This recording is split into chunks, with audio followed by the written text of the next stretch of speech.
Salut tout le monde, je vous retrouve pour une nouvelle recette en vidéo. Donc aujourd'hui je vais vous présenter les céréales que j'ai voulu me faire. C'est parti d'une totale improvisation au départ. Et donc du coup je suis partie sur la base d'une recette de cookies avec donc 2 bananes bien mûres que je vais en fait écraser en purée un peu grossière. Et ensuite je vais rajouter à ça de la farine. Ici j'ai utilisé de la farine de pois chiche. La première fois que j'en avais fait c'était de la farine de sarrasin. Si vous me suivez sur les réseaux sociaux, je vous l'avais dit d'ailleurs dans l'intitulé. Et là donc j'ai un petit peu agrémenté différemment la recette pour la rendre plus complète. J'ai donc mis du cacao en poudre. J'ai rajouté des pétales de maïs, des amandes effilées. Donc je mets un petit peu au pif comme vous pouvez le voir. J'ai pas compté le nombre de cuillères mais je vous l'indiquerai en barre d'infos que vous ayez un peu plus le détail de ce que j'ai fait. Mais bon, vous voyez d'ores et déjà ce que je suis en train de faire. Et ensuite donc j'ai rajouté, bien évidemment donc c'est la base, c'est donc là du beurre de cacahuète pour apporter le gras, le liant en plus de la banane. Et je vais rajouter donc ensuite mon riz soufflé que je mets directement. Alors ça c'est mon prochain challenge, dès que j'y arriverai je vous montrerai comment faire du riz soufflé. Ça n'a pas l'air compliqué en soi, mais comme je n'en ai jamais fait, la prochaine fois je pense que ce sera du maison.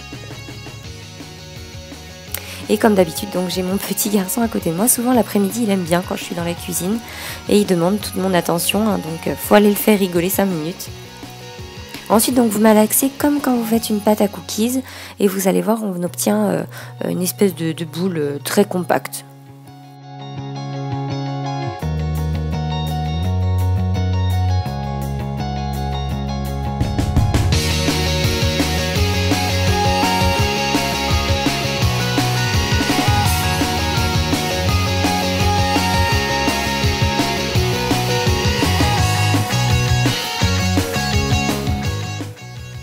J'attrape ensuite une plaque de cuisson sur laquelle j'ai déjà posé du papier sulfurisé. Donc mon astuce c'est que je graisse au préalable ma plaque avec ma bombe de graisse dont je vous ai déjà parlé de la marque Ouragan.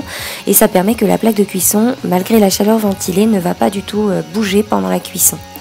Donc on émiette grossièrement, le but c'est que ça fasse des grosses pépites. Si elles sont vraiment très grosses, de toute façon on les émiettera une fois refroidies sur la plaque.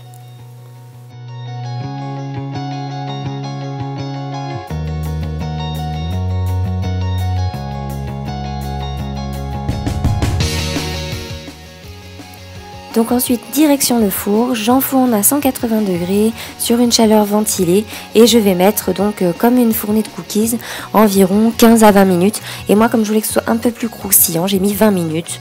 Donc ensuite quand je vais le sortir, hop, comme vous pouvez le voir, la plaque normalement me convient puisque je n'ai même pas remis de temps. Et là, hop, c'est assez chaud, je me suis brûlé le doigt je crois. Et c'est parti pour un petit déjeuner le lendemain matin pour déguster. Donc moi j'aime bien avec le lait de soja vanille, de toute façon ça matche bien avec le chocolat. Pendant ce temps-là je fais couler mon café puisque c'est un indispensable pour mon petit déjeuner. J'espère que vous vous régalerez avec cette recette. En tout cas si vous la reproduisez avec d'autres éléments, n'hésitez pas à me taguer sur les réseaux sociaux. Bisous à vous!